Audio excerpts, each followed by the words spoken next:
Hello, I am C-3PO, and I believe the storyteller is ready. So, let us begin. I gotta get you out of here. What's that? I know that laugh. When we left off, Leia had just removed the helmet of a bounty hunter she had stolen the costume of to rescue Han Solo, but the happy moment doesn't last much longer because immediately they have been found out by the sneaky Jabba and Jabba's gang, and now Han is once again going to be taken prisoner along with Leia. So Han's put in a prison cell with Chewie. Leia is stripped down to a golden metal bikini and is made Jabba's slave to kind of replace the gruesomely murdered Ula, the Twi'lek from the last 20. Of course, there is one more visitor who might show up at Jabba's palace. Han doesn't have a whole lot of faith in that, in spite of what Chewie told him. But Dark Shadow appears, uses the Force to break his way into Jabba's palace, gets an audience with Jabba, and tries to bargain for Solo's life, which of course is rejected. And then that dark figure, who of course is Luke Skywalker, gets swallowed up by a pit in the floor. Yes, and so he falls down to the pit, which we now know is the home to a beast, which we discover is the Rancor, which is this massive, disgusting monster. Luke fights the Rancor and actually wins, is able to crush it in a door. This is very maddening to Jabba and the staff. So Luke and Han and Chewie are all sentenced to death by the Sarlacc pit, of course, in the Dune Sea, which is a much more torturous, much more miserable death than they ever could have imagined. They're all put on a barge and shipped out into the desert. Yes, Luke warns Jabba one final time to surrender, but Jabba laughs, of course, because why? Of course, he's going to just kill Luke. And then Luke calls upon R2 to shoot him his lightsaber. Luke catches it and goes on a rampage of saving himself and Han. There's a big shootout. The good guys win. A bunch of bad guys either run away or fall into the Sarlacc pit. And ultimately, everybody gets away, and it's a pretty happy ending. Oh, and by the way, Leia chokes Jabba the Hutt to death. Yes, so Leia chokes Jabba the Hutt to death. All of our good guys get away. A lot of bad guys meet their demise. Boba Fett has one of the lamest deaths ever, although we don't know if that killed him or not. We'll find out potentially at some point down the road. And then we go back to the new and improved Death Star, where the Emperor has just landed and is meeting with Darth Vader face-to-face for the first time in the Star Wars saga, and they have an ominous conversation. Yeah, they kind of have a conversation about Luke and Vader's interest in still pursuing Luke. So go back to what you said about Boba Fett. Do we or do we not know whether or not he survives the Sarlacc? Boba Fett! Where?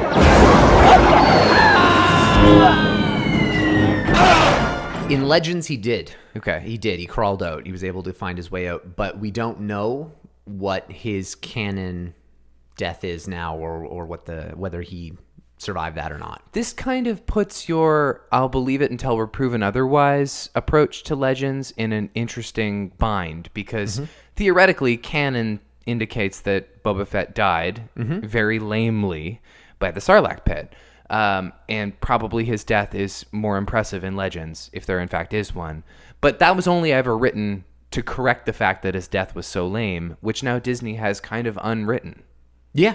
I mean, it puts it in a kind of a different position here, and I know we'll chat about it a little bit later on with the talk of standalones and such, but Boba Fett, I mean, if they ever did a Boba Fett movie, they have the option of doing it between 3 and 4, doing it at some point during the original trilogy, or potentially doing it after, and that would provide confirmation to the fan base that he did indeed survive.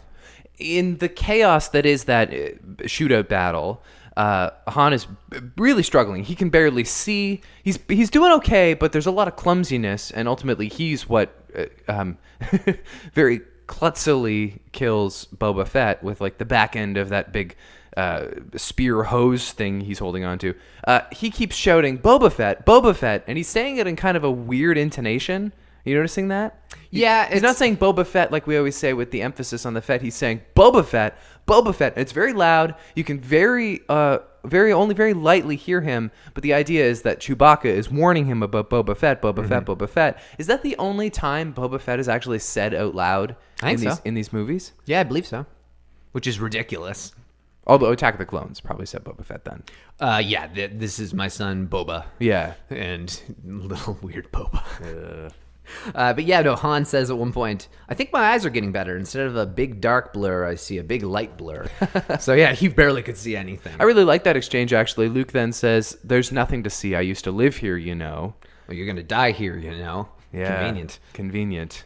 Jabba, I'll pay you triple. You're throwing away a fortune here. Don't be a fool. Yeah. Han just so like pathetically begging for his life in this.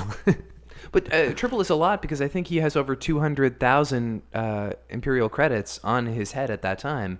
So if triple, it would be over 600,000. It's a lot of money. That's a fortune, I guess, just for one guy who he happens to hate and likes to play around with. Here's a great one. Hey, Jabba, look, Jabba. I was just on my way to pay you, but I got sidetracked. It's not my fault. Yeah. Look, Jabba, I was just on my way to pay you back, and I got a little sidetracked. It's not my fault. I never noticed the "it's not my fault" before. Yeah, so I love that- watching it in these 20s. It really allows you to pick up on small details that you would never pick up on. And if you're watching Star Wars in 2 straight hours, you're not picking up on that line unless you're looking for it. So you think "it's not my fault" is an intentionally reoccurring catchphrase by either Han Solo or Lando? I see it as, yeah, like it's just another example of the smugglers shifting blame on someone else. Right. These shady kind of guys who are able to worm their way out of any situation they can. Well, in some cases, it is their fault, like in this case, but sometimes it's not. Well, no, and that's the thing. Sometimes it isn't, but I think it's fitting because they're the kind of characters where they would say that an awful lot.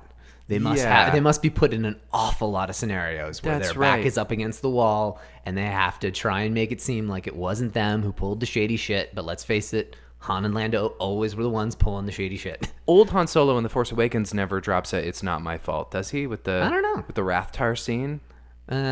Probably not. I don't think so. I mean, it's kind of the tone of that conversation, but I don't think he actually uses the words "it's not my fault." No, I don't think so. It's definitely more of a like chaotic Han line. It's not one of his cool. It's not a cool line. Yeah. I was thinking, we were talking last week about how the introduction of Chewbacca to Han Solo in the movie Solo, in that pit where you think there's going to be some scary beast and then it turns out to be the Wookiee, that appeared to be mirroring the introduction of the Rancor in Return of the Jedi. Having watched this 20, where Han and Chewie meet again in a cell in Jabba's palace, I actually think it was referring to that Han gets put in this prison cell where Chewie already is, and it's dark, and you hear a growl, and Han goes, "Chewie, is that you?" I think that's probably what was being referred to in Solo when they first meet. Yeah, I'm going to disagree on that one. I do think it's a callback to the Rancor and that was the image they were trying to portray. Just because Han isn't... There's not a moment where the audience thinks potentially it's not Chewie. It's pretty obviously Chewie. In this scene, in In Return this of the scene, Jedi. in Return of the Jedi. Whereas in Solo, you really don't know what's coming. We know Chewie's coming at some point, but like I had forgotten until I first heard that, like the first second of Chewie speaking. Yeah. Actually, my favorite Han line in this 20 happens in that scene where Chewie's kind of catching him up, and they're talking about Luke Skywalker, and Han says, "A Jedi Knight, I'm out of it for a little while, and everybody's got these delusions of grandeur." Yeah, that was my favorite line too. He says it in almost like a Woody Allen kind of way. He says it in such a way that's like really putting Luke down to the shit. And let's face it, I criticize Luke Skywalker all the time because I think that's kind of the point. It's typical, yeah. I think that is the point. I think Luke Skywalker is the flawed hero that we all can identify with. Yeah, he's not that flawed. Oh, I think he is. He's whiny, but he's not that. He doesn't have any character flaws. He doesn't ever actually make the wrong choice. That's why The Last Jedi is my favorite Luke Skywalker. Me too. Yeah. By a landslide. Yeah. And that's the thing. And I know that's super divisive because there's problems with The Last Jedi. But the only thing I didn't like about Last Jedi Luke Skywalker was not getting a moment of him grieving about Han. And that's in a deleted scene that just should never have been cut anyway. So. Right, but it's not really the Star Wars movies to dwell a lot on death. Well, no, and that's the thing. It's war. And Yeah. that's a really important thing. And what Rian Johnson was trying to do with that movie was to allow the characters to have individual pockets of grieving as opposed to just like one big thing that they got out of the way with at the start, but showing that war, people have to move on. And so they get their little small times, but there's never a point other than like Qui-Gon's death where anyone really thinks twice about someone's death in Star Wars. Because he has a funeral scene. Well, yeah. And I mean, like, Vader has one, but that's not really the same thing. Luke just burns him in the woods. Yeah, and that's during an otherwise like Pretty happy well, celebration. absolutely. Well, think about the first death we ever know Luke to experience, which is the death of Owen and Beru Lars. Oh, that's a good point, yeah. And like we've talked at length about how he doesn't grieve them long enough. He hasn't seen Han Solo in 20, 30 years. Why would he be any different? Well, no, that's the thing. We are expecting, and Legends loaded up the years after Return of the Jedi with tons of interactions where different adventures that Han and Luke would have been on together. And so I think it's that being ripped away from a lot of fans that bothered people, and it definitely bothered the notion that like he can't go home sort of moment that Mark Hamill feels like. Yeah. And I do get that, but I don't know. I liked it. All right. Give me one of your questions. I only have 2 questions, a really, really easy one and a really, really hard one. I have some. I think I actually did a really good job this week. Do you think I actually stand a chance here? Yeah, I Okay. do. All right. I think you should get the first one. All right. I think you should get my Padawan one. I think you had a decent shot at my night one, and good luck on the last one. But it's one that you can get. Okay. It's absolutely one you All can right. get. What color are Boba Fett's shoulder pads? Are they orange? Close. Really Okay. close. Like yellowy gold. All right. I can kind of picture them. Yeah. Yeah, they definitely don't match the rest of his armor. Why is that? Do you know? I mean, he painted the whole suit. It's, I think he painted it. It's different from when his father wore it. Yeah, I guess that's a good point. It's just his father's stolen Mandalorian armor. Yeah. Isn't it? I forgot about that. Yeah. If it's not canonized, it most likely that's his father's. That's what I assumed when I very first watched it. Right. 15 years ago. But yeah, I kind of forgot about I wonder that. what the impetus behind that was when George Lucas went back and created Jango Fett for Attack of the Clones. I wonder why he decided, okay, we're going to use the same armor to indicate that this is the same family. Why are we going to make it blue? Just so he's distinguishable from Boba Fett? Different action figure. Yeah, you're right. Different action figure, so you don't mix them up in the bunch, and that way it allows you to have another Mandalorian, which neither of them are Mandalorians. But that's the only sample of Mandalorian armor we got for so long. What is a Mandalorian? It's a race. It's a planet Mandalorian. They're a race with a great history of being warriors and fighters. They were almost the third side of the Old Republic, whereas you had the Jedi and the Sith, and the Mandalorians kind of were their own thing. Okay. Great fighters, but their armor was adopted by the Fets, not because they're Mandalorian, just because it was useful. Is it like, what's the vibranium? Is it like super great metal? No, it's just It's a style. yeah, it's a style, and they're outfitted. And Mandalorians themselves, like the armor is very representative.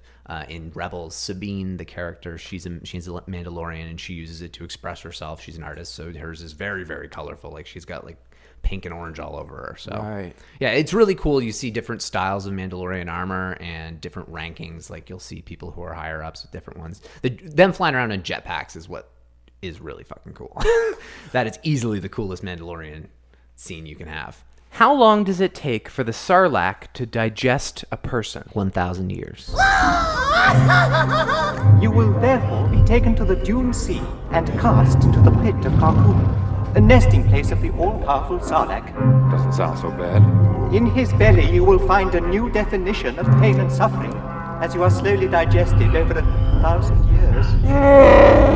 Second thought, let's pass on that. That's a long time. And the implication here is that there's no chewing involved, that you just get swallowed up and you have to endure acidic decomposition for, I guess, until you die of old age or until you die of starvation. Yeah, it's really gross. Yeah, that's terrible. And he eats a lot of people in this sequence. Pit of Carcoon, yeah, not a place where you want to fall. Well, what is the Pit of Carcoon? Because we know the Sarlacc is like a monster that lives beneath the sand. Yeah, the Pit of Carcoon is just, that's the pit that the Sarlacc lives in.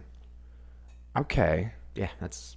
See, when I was a kid, I think I just saw the pit as the monster. And even now, I have a difficult time distinguishing what is the sand and what is the beast. Yeah, I think it's one of those 6 of one, half a dozen of the other. Doesn't Right. really matter. They're Right. both kind of referring to the same thing. But it's stationary, the Sarlacc. Yeah. Oh, yeah, I don't think there's any way that thing can move. It's a very interesting thing. Is it one of a kind, or are there more of them on Tatooine? I don't know. That's a really good point. They kind of refer to it with the definite article, like maybe that is the dreaded Sarlacc. And and where did it come from? And is it what's grown it? Is it a pet of Jabba the Hutt? I guess it probably is. It's probably part of Jabba's army in some capacity. So it's a carnivorous creature. It is a favorite pet of Jabba the Hutt. There you go. It inhabited the Great Pit of Carkoon in the Dune Sea of Tatooine. It shared common ancestry with other species, including the Rathtar, the Blixus, and the Vixus. So interesting connection to Rathtars. That's kind of cool. So that's those big gooey things that invade the Falcon in Force Awakens. Yeah. That is like a mini Sarlacc. That's In interesting. a way. Or family, same family. So that's kind of very kind of interesting. Interesting, at least. Yeah. Yeah, that's kind of gross. I actually don't hate the Rathtar sequence as much as some people do. I don't hate it. I just think it disrupts the flow of the movie and is insanely unnecessary. I don't know. I think it actually serves the purpose of showing what Han has been up to, his old ways. Yeah, no, I agree. I didn't think it was the right, like, you know how we chatted before about kind of the creature from the Black Lagoon? Yeah. And how that was probably an attempt at that? Maybe. I think it was a failed attempt. Yeah, I guess so. They Because probably could have. it doesn't have an ominous level to it, and that's what I don't like. It's just in-your-face monster. It's Yeah. not like this looming presence. You're right. It's just an action sequence. It's not terrifying at all. Yeah, it's really not. Yeah, that's interesting. Now, speaking of pets, I've always been kind of curious about this guy who seems to be the wrangler for the Rancor in Jabba's palace. So Luke crushes the Rancor, and by the way, that he activates the big hydraulic door by throwing a rock at it and not using force push seems a little ridiculous to me. Mm-hmm. And then the Rancor dies beneath the door, and then the guy with the weird leather cowl thing comes in and he starts crying, which is corny. That implies that the Rancor was his pet and not like a slave beast. So Malakili, Okay. that's the name of the caretaker of the Rancor. Okay. And so he worked for Jabba, and he would take the Rancor out for walks. All right. And So he's sort of like a Steve Irwin. I guess, yeah. He's his handler. Yeah. But interesting thing was, a pack of Tusken Raiders attacked them. The Rancor killed all the Tusken Raiders, and now Malakili was like indebted and in love with his pet Rancor. They had a great relationship, so that's the reason why he was upset. Rancor had saved his life at one point. Oh my God! But there's like nothing. I mean, that's the Now thing that's about Wikipedia legends, but that's the thing about Wookiees, though, is that they're supposed to be these like feared, scary things. Except ours is cuddly and cute. It's not cute, but like he's got a charm to his look. Whereas the Rancor, there is just nothing. Like, you know how people have like pet rats and pet snakes? On some level, I guess I can see how that's like stoic. But there's nothing charming or endearing about the look of a Rancor. How can you love something with a face like that? when you work for Jabba the Hutt, That's fair. yeah, I mean, there's a lot of characters in there. Jabba the Hutt's animatronics in this 20 were very impressive to me. Yeah. We talked last week about how it took 6 people to man the animatronic Jabba the Hutt. Do you think Frank Oz had any input on the movement of Jabba? I don't know. It's a really interesting point. He made a head movement at one point where I was like, "Oh, that kind of looked like a Muppet-esque thing." That's interesting. No, Jabba the Hutt. I was watching a documentary. I don't remember which one. That's not good. I can't give it credit, but it's one of the ones that was officially done by Star Wars, and they were just chatting about the different kind of variations that they had for Jabba and like what kind of style they wanted. And eventually, like they had gone with dozens and dozens of different styles, and eventually someone came up with this giant, disgusting, like shapeless slug. Yeah. and George Lucas loved it. I mean, I kind of love it too. Oh, it's great. And the reason why I think I love Jabba so much, and I was cluing into, you'd made fun of me a while back, like I like Jabba, but I realized Jabba was an action figure that I had when I was little, and I'm trying to think now, and the odds are Jabba must have just always been the villain, because I love Darth Vader too much. I'm not going to kill off Darth Vader, but you can always kill Jabba. That's right, and there's no good streak in Jabba. No, exactly. So when you're a kid, like Darth Vader is redeemed in the end. Jabba's just pure evil. Yeah, but then once you know that Darth Vader's redeemed in the end, and as you always say, like, I don't remember a time before I knew that. Exactly. I always have sympathy for Darth Vader, even Exactly. when he's still in his pure evil state, whereas Jabba never reaches that. He's just greedy. So there's kind of a joy in watching someone who's just unrelentingly bad.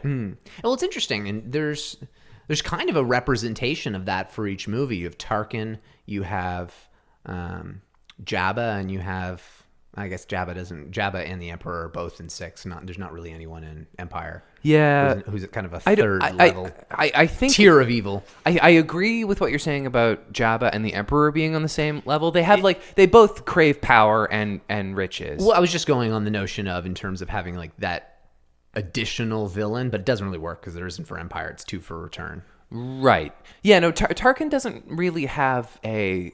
I don't even necessarily think Tarkin is greedy. I think Tarkin is just he's just really good at his job. He's evil. Is he? He's a fascist evil person. He blows up He's a planets fascist, for that's true. fun. Yeah. No, I don't think it is for fun. I think it's for a purpose that It's he to believes prove in. a point. Yeah. But let's face it, he's proving a point so out in the open. Like, you know what? Okay, even if it is on Dantooine, even if your rebel base is on Dantooine, we're going to blow up Alderaan because it makes a better message to the rest of the galaxy. You're right. Let's blow up the peaceful planet. That was like a fascist dictatorial thing. Yeah, you're right. Tarkin's pure evil. Yeah, no, I was trying to look at Tarkin as like Tarkin was with the organization before it was considered fascist, like when it was just the Republic. Yep. And that's true. And that's what's so interesting. And I sorry, I hate to interrupt you, but you mentioned Flappy Hat a little while back, Yes. Captain Panaka. He actually became a high-ranking Imperial officer. I just happened across that information. Is this the guy in the Phantom Menace with the little pistol? Yep, the Flappy Hat, Captain Okay. Panaka. Yeah, because he never changed sides, and I thought that was really interesting. He became the captain or the commander of a Star Destroyer. That's a character that probably could have been developed further in episodes 2 and 3. Like he had a lot of prominence in Phantom Menace. He was on that Amidala ship. He didn't have a ton of dialogue, but he was always around, and he was good for some exposition. And he's a hero. He's a heroic person, even though he didn't have a lot of backstory. I'm kind of surprised I haven't heard more about him. Yeah. Since then. No, it's a good point. He replaced him with Eye Patch Guy. So Eye Patch Guy is a different person? Yeah. 'Cause I forgot entirely about Eye Patch Guy. Yeah, I just kind of saw him as taking that role. Yeah, but it's not an essential role. It's just No, it's not. just a place where they could have created a little more humanity. It's a handler. It's almost like a bodyguard. Yeah, I guess that's kind of true. Yeah. A right hand. Any other lines? I've got a few good quotes. Some dialogue. Well, this is a really great Han line when he shouts back after 3PO's kind of decree of their execution. Han shouts back, "3PO, you tell that slimy piece of worm-ridden filth he'll get no such pleasure from us." That's a great line, and I love the hesitation before filth because Yeah. he's like, "How can I make this sound worse?" Oh, filth. Well, let's face it. They've been giving Jabba so many glorious adjectives. Yeah. Exalted one. Yeah, God. his great exaltedness at one point. Yes, that's right. They used it again. It's too late for that, Solo. You may have been a good smuggler, but now you're bantha fodder. Oh, yeah, that is good. Yeah, that's really good. Let's see. There's another good one here. Luke's crazy. He can't even take care of himself, much less rescue anyone. Actually, I found when Luke showed up to the palace, and we talked about how his hair looked kind of silly in the hologram last week. When he shows up in person and he's talking to Jabba, and the idea is supposed to be, oh, Luke has matured and he's stronger now and he's more collected and he's more one with the Force. So some of it is a put on. Some of it is to show that he's experimenting with the dark side. Well, He chokes people. no, I know, and As he comes in. I was going to bring that up too. I don't think that is intentionally him experimenting with the dark side.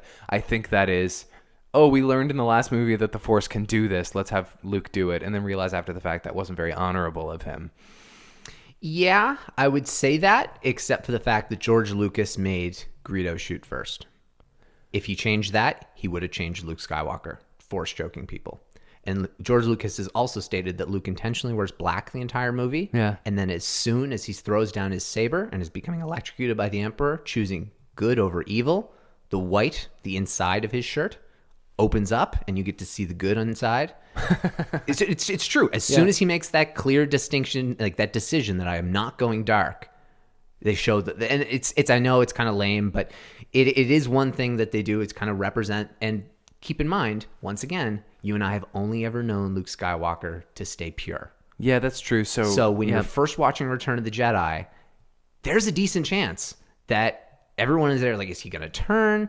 And like, I can't speak on behalf of experiencing the thought of him potentially turning. It's just, especially as a critical adult. well, because it was just never an option. Right. And this also, anyone who thinks Mark Hamill is good at storytelling should also be told that Mark Hamill wanted Luke to turn. So Yeah. as much as I do absolutely adore Mark Hamill, Right. and I think he is an insanely, it's just a phenomenal ambassador for Star Wars. True. And for nerd culture, and just because he seems so wonderful. But he's not a storyteller and a writer, and people need to think of that. Just because Mark Hamill didn't like, oh, that's not my Luke Skywalker, that's Jake Skywalker or something. No, it's not. It's Luke Skywalker. Yeah. He didn't like what George Lucas did a lot of the time. Right. He specifically wanted a girlfriend. Oh. And that was the interesting thing. He was like so specifically like, okay, fine, you're gonna give Carrie and Harrison, they're gonna be a couple. Can I have a girlfriend then? I kind of George? love that they don't give Luke a love interest through the whole saga. Well, no, I agree with that too. I think it does make a lot of sense. But it's just interesting. Like Mark Hamill's priorities were on, okay, well maybe he can turn to the dark side, or maybe he can get a girlfriend. Can he get a girlfriend? Yeah. Like his priorities were not anywhere remotely where they should have been. No. Because he was a 25-year-old kid. And also because there were only 2 movies at that point. Yeah, We have so exactly. much more broad perspective now. I actually never really thought about how overt Star Wars leans on colors for the sake of telling you whether or not you can trust somebody. Oh my, Like, yeah. I mean, obviously, like, blue means good guys, red means bad guys. And interestingly, we talked about why they chose the green lightsaber. Him having a green lightsaber kind of contributes to what you're talking about, how it's not definitively red or blue. And so there gets to remain that mystery about the allegiance of Luke Skywalker through that final installment. And that's not something I ever really thought of. And you had been the one to mention that to me, and I really like that in terms of, I've always saw green as being just The other good. along with the other good along with blue. But this would have been the first time, and so although it was probably accidental, George Lucas did make a good decision in that regard by potentially adding a little bit more ambiguity in there as well. They actually didn't linger on the green lightsaber in this movie. Like, it was probably when you're watching it for the first time, you're like, you see the green, and then they cut. And I'm sure people in the theaters were like, did you just see that? And then, of course, they go back to it and they show it. But, like, it's not like a big moment where you hear the lightsaber blade and then they pan up from his feet to show something different. Like, they didn't make a meal out of the green lightsaber, which I actually kind of appreciate. Yeah, that's a really good point, because it's something that fans would have almost wanted now. And it's interesting. Look at the way the treatment that Graflex gets. Yes. Because you have so many people were upset about Luke tossing it over his shoulder, and then you have that extended moment of Rey reaching out her hand, Or when she sees it for the first time at Maz's castle. or when she pulls it out of the snow and it goes right into, like, it's treated like Excalibur in The Force Awakens, which is a style I really loved. Yeah. I don't like limiting lightsabers. I think that's a bad thing for Star Wars, but I did like the scarcity of it in The Force Awakens. Probably it was really done well for Yeah. how minimal lightsaber use there was. It was done extremely well.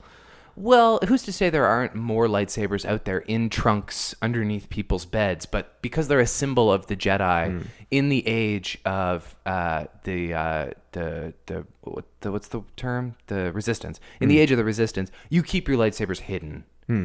Well, at this point, who knows? Maybe not We now. really have no idea as to what the Force landscape of the galaxy is at this specific point. We Right. assume it's kind of in peril and that people are not being identified, because that's why everybody wants Luke Skywalker to return. When Luke Skywalker returns to Jabba's castle to free his friends, what I was going to say is that he shows up with all of this swagger, and he almost has like a weird British accent. Nevertheless, I'm taking Captain Solo and his friends. You can either profit by this or be destroyed. It's your choice, but I warn you not to underestimate my power. Which I guess is supposed to show that he has matured and like he's like very collective with his words, and he's Very sophisticated articulate. now. He's very articulate, but like particularly with one line, and I'll have to go find it. He says something that just sounds like, "Why are you being British now?" Yeah, well, maybe that runs in the family, because Leia does that a couple times. She does a lot in the original movie.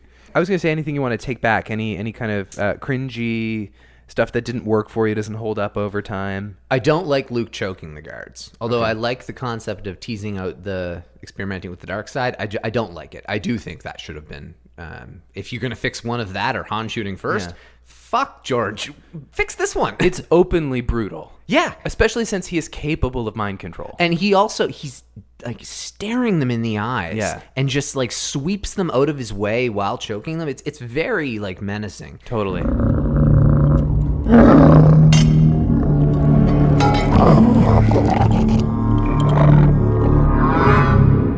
The gun used by Han Solo was sold this week at a movie prop auction for $550,000. It's a lot of money. Han Solo's pistol specifically from Return of the Jedi. So not even the original Han Solo pistol, more than $500,000. It's not the Han shot first pistol, for example. That's a good point. Still sold for over $500,000 this week, just so somebody can have it in their house.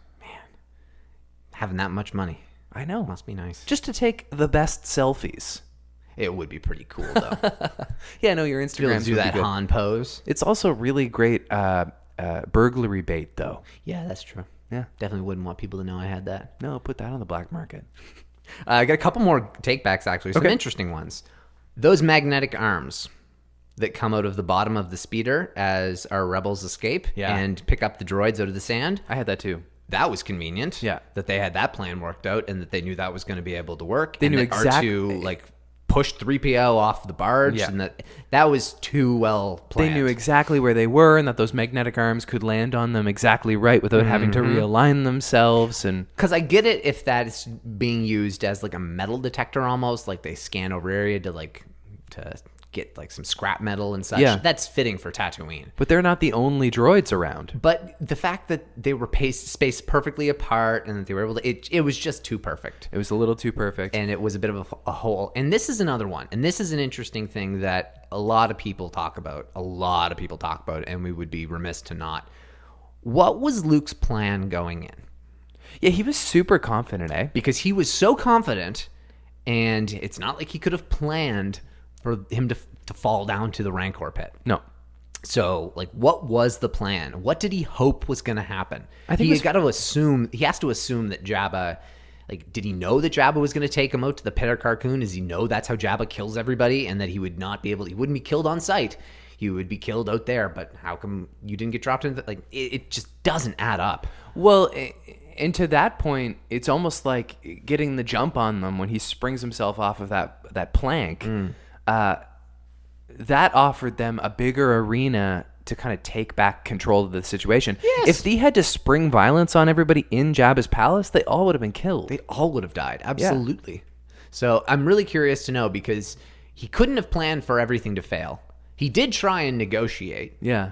And what would have happened, though? What would have happened if they said sure, and then 3PO and R2 are then given to Jabba? Right. Does he now have to go back and rescue them? Maybe he was bluffing.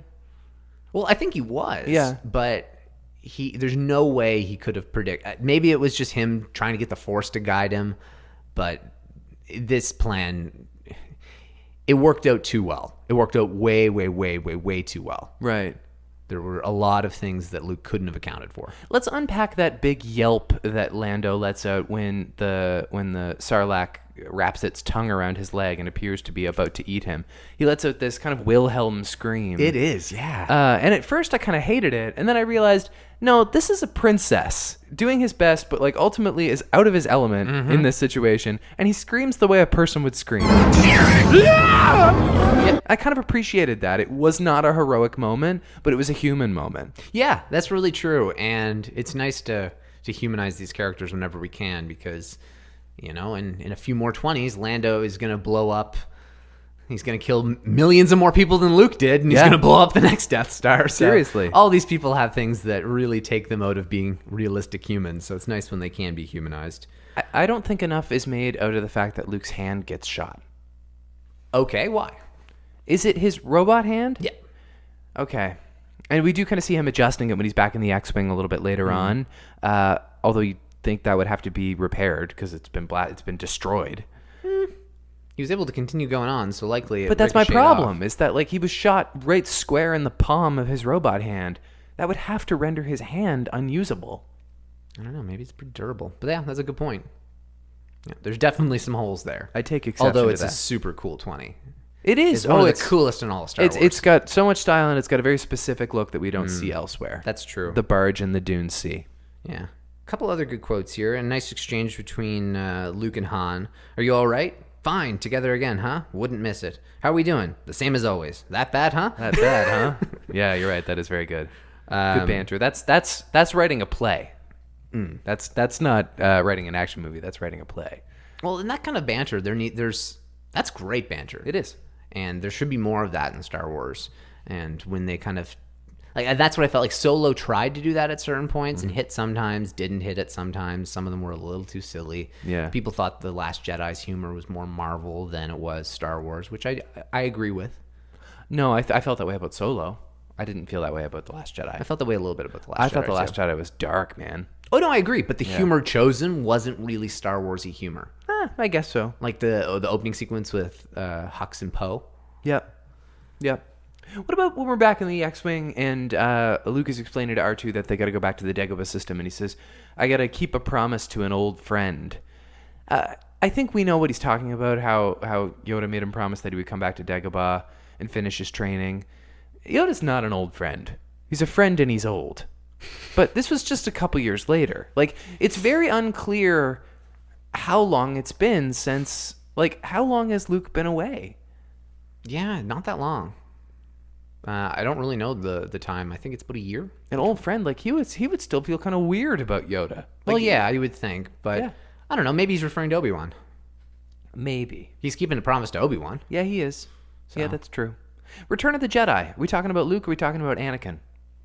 I do love this. I absolutely love it. It's absolutely talking about Luke, but I absolutely prefer it as Anakin. Well, it's kind of not dissimilar from the Phantom Menaces. You can kind of look at that as being a few different people. Yeah, although I do think that was Palpatine. Yeah. I think George Lucas made that very strategic decision. Like, people will think this might be Maul for the first movie. They'll clue in pretty soon after. It was the best choice he ever made. It was definitely his best title. Yeah. It was his best title. It really is a phenomenal title. Yeah. But in this instance, I think he meant Luke, but I do love it as Anakin because it really is. Anakin is the Jedi. He was supposed to be the one. He was the chosen one. Well, and it's also the return of the Royal Jedi. Yeah. Just like it's the coming again of the Jedi theory. Well, that's the reason why it potentially is it's kind of a shame that Luke was such a failure as a teacher.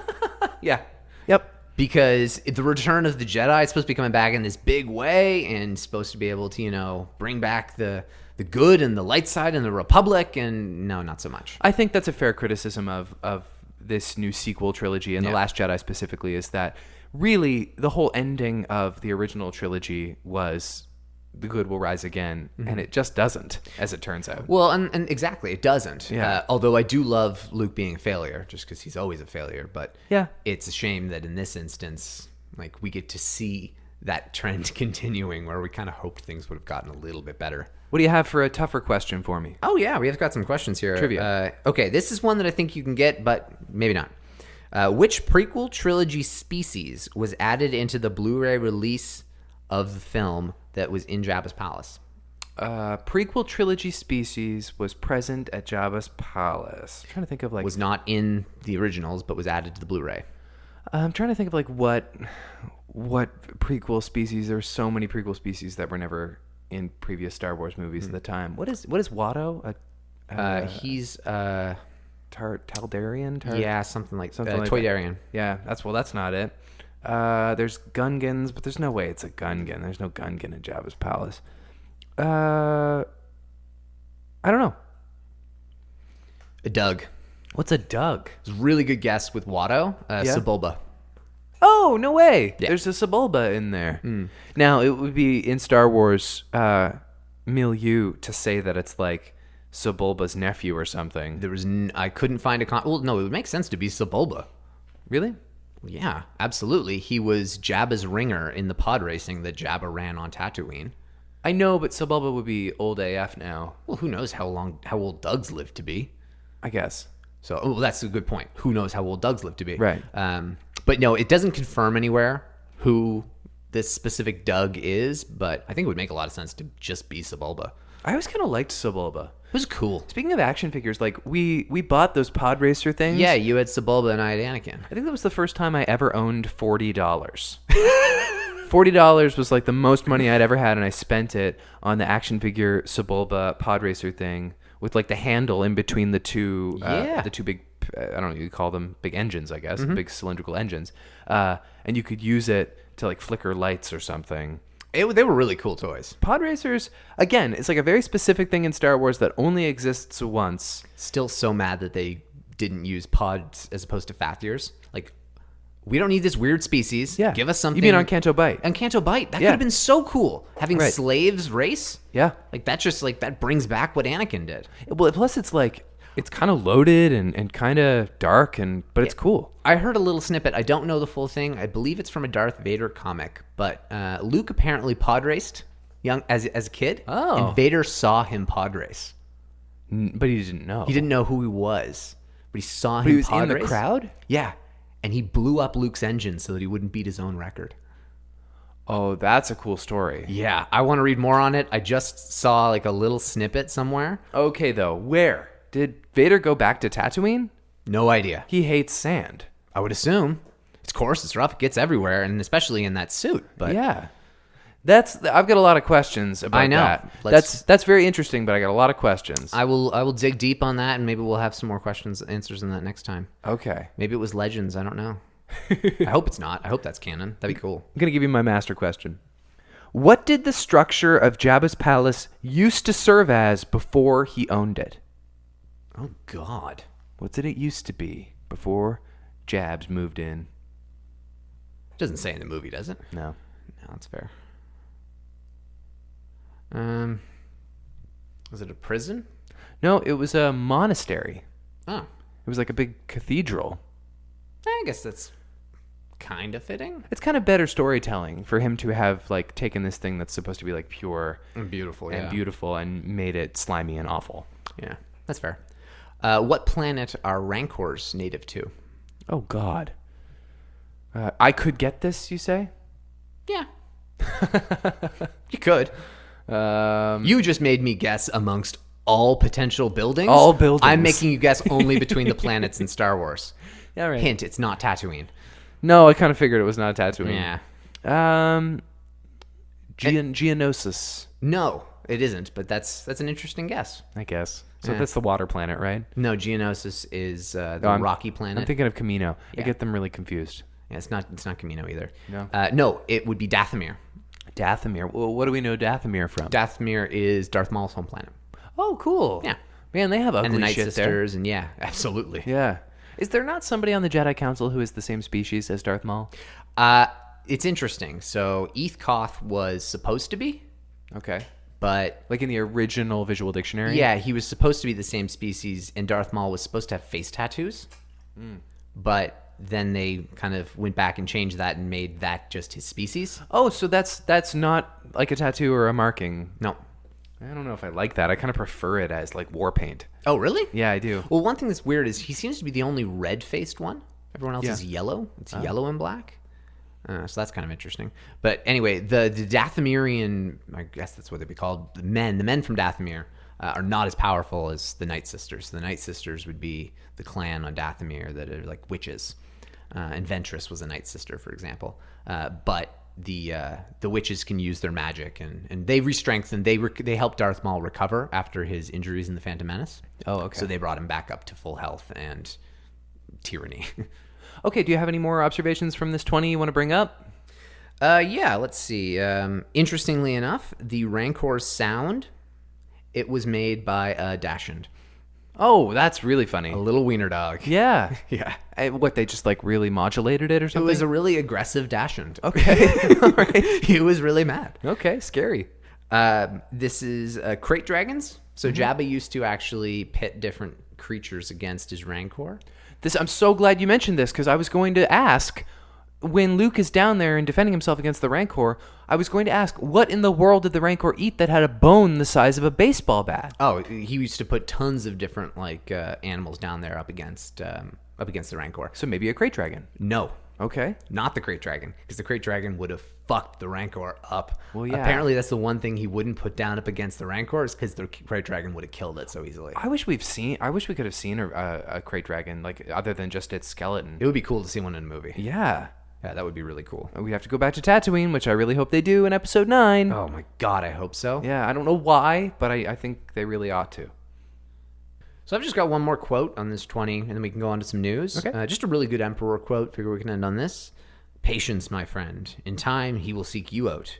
And when he does, you will bring him before me. He has grown strong. Only together can we turn him to the dark side of the Force. Yeah, that's good. Such a manipulative line. It's a really great scene, and I was as soon as I saw him, I was like, "Oh, this dude is the best." I didn't appreciate this guy when I was a kid.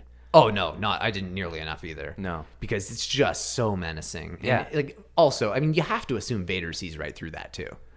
Yeah. Bring him to me so we can both turn him? Yeah, right, Palpy. Yeah. Sheev is just going to kill Darth Vader. Right. Or get Luke to kill Darth Vader and take his place at your side. Yep. So. Entirely true. It's really fascinating, and I'm sure there's some kind of fan fiction or alternate universe comic book or whatever. It would be so interesting to know what Emperor Palpatine could have done with a dark side Luke Skywalker. Oh, he could have done a lot. Yeah. Because George Lucas, Luke Skywalker's the most powerful Jedi. I know. So. Okay, so what's been going on? We talked about the auction that won somebody a Han Solo blaster. Of course, the big thing that came out just after we put out last week's podcast, Immediately after. is a pretty major deal. Yeah, and so this is interesting because there are mixed reports. We've talked an awful lot about Star Wars story side films. Yeah, and so we chatted a little bit, I think it was in last week's podcast, about the 9 movies potentially that are in the pipeline for Right. Star Wars. And that focuses on, if it is 9, it would have been 3 from Benioff and Weiss and 3 from Rian Johnson. Episode 9, Boba Fett and Kenobi. Yeah. Let's say those are the movies that were on the table. Sure. A report came out that the standalone movies, meaning Obi-Wan and Boba Fett, were put on the shelf, and all other potential ones that they were doing. Yes. Well, except for that, nobody lost their job. Like, Rian Johnson didn't lose his gig. Rian Johnson, he's doing a trilogy. Yeah.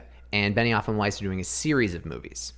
So there are a few different ways in which you can interpret this. Now, Disney is denying this. Yeah. They're saying it's not true. They've got a stocked cupboard full of movies that are not part of the original saga that have yet to be announced.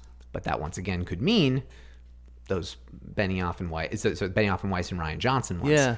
So it is interesting to see, like, okay, what's the angle they're playing with? Maybe by putting it on the shelf, it's only going to be until Episode 9 is released. Maybe they're just waiting until Episode 9 is released, and then Kathleen Kennedy's going to step down.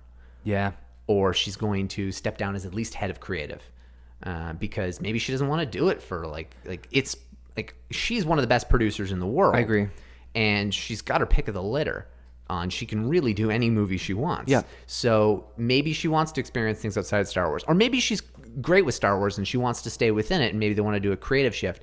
But I think considering the current state and the lack of vision that this entire franchise has, because they're just doing shit at random now, you need to regroup. And I think that's all it is. I'm not one, I don't condone giving the whiny hate nerds on the internet what they want. No. But it might at this point be a good PR move to have Kathy step back, just because that's going to get some people back on the bus. Well, yeah, and it's interesting because if they decide that, they did this for me because I complained on that subreddit. Well, and that's the thing, they'll never fire her. No, and they shouldn't. No, God, no. No. And I purely just think it would be maybe her choice if she wanted to go that route. But with the way Star Wars is done, I mean, there wasn't a clear decision on what 7, 8, 9 were going to be. There wasn't a through line. Nope. And it wasn't even really stated we're going to do another trilogy. Well, that's a mistake. Yes. It is a mistake to not have a vision of what these movies are going to be, right, and what you're trying to build, long run, and having those connection pieces. Like you're doing, like Star Wars as an overall is doing an exceptional job of integrating a lot of this. Yeah, pretty much everything that's canon except for the movies. Yeah, and the movies are these kind of weird off things now where they don't fit the rest of Star Wars canon, and that's where this was all born from. Yeah. Whereas they're only showing certain things to the movies, and they're saving the really well-built connected web for the super fans. Give all of us that. Yeah. We all want to see all of it. And that's the thing that doesn't make sense to me, is because you can present information, and Marvel does it all the time, to people that don't know what they're talking about. I can go into a movie about Ant-Man. I literally know nothing other than that his name is Hank. Mm-hmm. I could probably enjoy Ant-Man if I went in. Sure you could. Yeah. You know what? Star Wars, please start doing that. Yeah, yeah. I don't need to know who Thrawn is before you introduce him to me in a movie. Nope. Now, That's the case for someone who doesn't know Thrawn. Me, someone who does know Thrawn, I'm losing my shit and I'm super excited. Yeah. The person next to me is just like, who's this interesting new bad guy? You're right. It's rich for everybody that It doesn't play, like, if they're good characters and we want to see them again, chances are the people who don't know them are going to like them too. Well, and from a media standpoint, I don't understand the fact that Disney is literally the most powerful company in entertainment. There's just no two ways about that. Well, actually, some people could say Netflix. More so than Disney, who own 20th Century Fox and everything else too, and Lucasfilm and... The revenue. If you're a business person, could argue. That's all I'll say. All right. Creation-wise, Disney has a much bigger back catalog. Anyway, History, absolutely. as powerful as they are, how come they don't seem to have a better handle on the announcements of their projects? Like, we have had the Kenobi movie appear to be confirmed like 3 or 4 times, but never from the horse's mouth. And now a movie that was never technically slated publicly anyway has been canceled, although they're denying that too. It's interesting. It's very sloppy. It's very sloppy. Yeah. But apparently Stephen Daldry, we talked about this last time. I don't know whether this was made known before that recent announcement of them shelving movies, but apparently he's not on the project anymore. Okay. So if he was on it, he's not on it. This is Billy Elliot in The Hours. Yeah, and- exactly. So for the Kenobi movie and director. So it's interesting. They talk about, they haven't announced anything, but it's leaking that people are already losing their jobs. Yeah. And so it's interesting in that regard. My guess is, seeing as we just heard about the James Mangold stuff with Boba Fett, they're probably just saying, hey, you know what? That's still something we're probably going to do. We're not going to get started with you, though, for a little bit. You know what? We're going to approach this, and starting in 2020, we'll have some conversations in January, and then we'll maybe aim for like a 2020 release. Right. Or sorry, not 2020, 2022 or something. They're just trying to reassess. That's all I think it is. Well, and by the way, and they should. The second half of that announcement, Star Wars is shelving all other Star Wars stories. The second half of that sentence was to focus on Episode 9. Yeah. And that's great. That's a year and a half, people. Yeah. We're not going to get a movie in that time span anyway. No. And so as long as they're working on something, which I believe the goal now is to give us one of Rian Johnson or Benioff and Weiss after Episode 9. Okay. I think the goal is, I think that's what they're trying to tell us and be like, you know what? We're going to start those. And then I absolutely think they'll bring back the standalones. But Yeah. I just think it'll be done. I think they may want to do another trilogy before they go into the standalones again. And you know what? Star Wars is better as trilogies. Well, and trilogies force you to be a little bit economical with your output because you have to tell a 3-act tale with every new installment, with every series. But what Solo kind of proves to us is that they can just decide whenever they want they're going to make a movie, even if it's completely non-essential. Yeah, and that's the thing I don't like about Solo is if you pluck Solo up and just it never existed, literally Star Wars is the same for me. Yeah, it's no richer for the existence of that film. It really isn't. It Yeah. doesn't fill anything in. It's not impactful enough in the Isn't galaxy. that a huge crime? Yeah, it is because you can't take another movie away other than the Phantom Menace. Nope, you can't. The Phantom Menace is the worst movie other than the Clone Wars, which you haven't even seen, and you're a big Star Wars fan. So my point. Well, what about Rogue One? I mean, you could take it away. You could, but knowing that that's there, Yeah, you're right. It totally enriches the it changes experience. it completely. Yes. It's one of those ones that that is fair. You can absolutely go without Rogue One. Yeah. But now that it's there, I'd be pretty hard pressed to tell someone who enjoys any of the movies to not watch Rogue One. Well, exactly. And Whereas Solo, you can get away with it. And like I said, I liked Solo fine. It was fun. But I actually think it complicates my viewing of the Han Solo character, who I love. Like, I mean, I still am able to enjoy Harrison Ford, obviously, but when I see him in Jabba's palace, I'm like, Aaron Reich isn't in this guy anywhere. Like, that he didn't do it. And I know that was kind of like not the goal, but like, this is not what we were. I just don't see any connection. Yeah. It shouldn't have happened. No. But it was enjoyable. Thrawn Alliances. Okay. This was really cool. So this is a book. It's a sequel to the first Thrawn book written by Timothy Zahn, or the first one that's canon now. But we get Hayden Christensen back. Okay. He's on the cover as Anakin. Great. Yeah. So did he show up for like a photo shoot? Very likely not. No. It is likely just well photoshopped and based on past things that they had. But because it also looks like him 10 years ago. I'd be shocked. It wouldn't make sense. But no, they put his body into the armor that he wore during the Clone Wars. Mm-hmm. He looks awesome. He looks so badass. And Thrawn looks like terrifying as well on the cover too. It looks awesome. It makes me really excited for the book. Great. I didn't read the first one just because I haven't gotten to it yet, and I've heard it's so long that I want to take them more in bite size at this time. Anything Hayden Christensen does, even if it's just like signing off on something that's Star Wars related, I really appreciate it. I smile anytime that he is brought back in any way. Me too. I think bringing him back into the fold a couple years ago was such a good thing. He has to every- show that he Star has- Wars likes him now. Exactly. He has every reason in the world to resent Star Wars. And if he does, it won't surprise me. But if he can have a sense of humor of some of that, and he can appreciate what it is, and he can distinguish between real Star Wars fans and whiny bitches, I really appreciate that. And I think he can. Yeah, I definitely agree.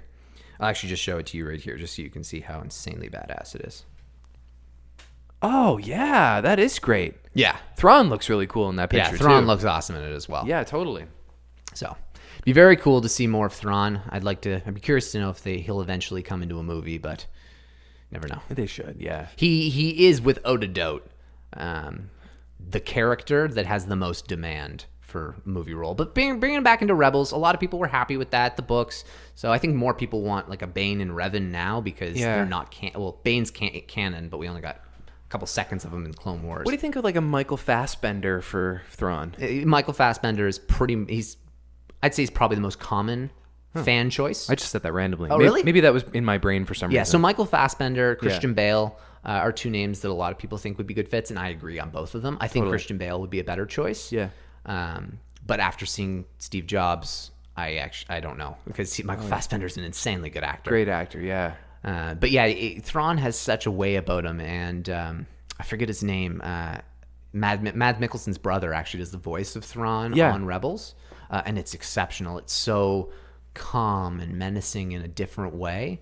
But he's an actor, so maybe he could pull it off. Yeah, maybe so. Be able to keep the voice consistent. That'd always be cool. Oh, definitely. Yeah. I mean, they could always use the voice anyway. They've done that with Star Wars villains before. Well, it's also, that's the thing. Like, Darth Maul made his comeback as Sam Witwer's voice of Darth Maul. Yeah. So it was absolutely fitting that they gave Sam Witwer that option for Solo too, and then bringing in Ray Park. So that was cool. Anything else?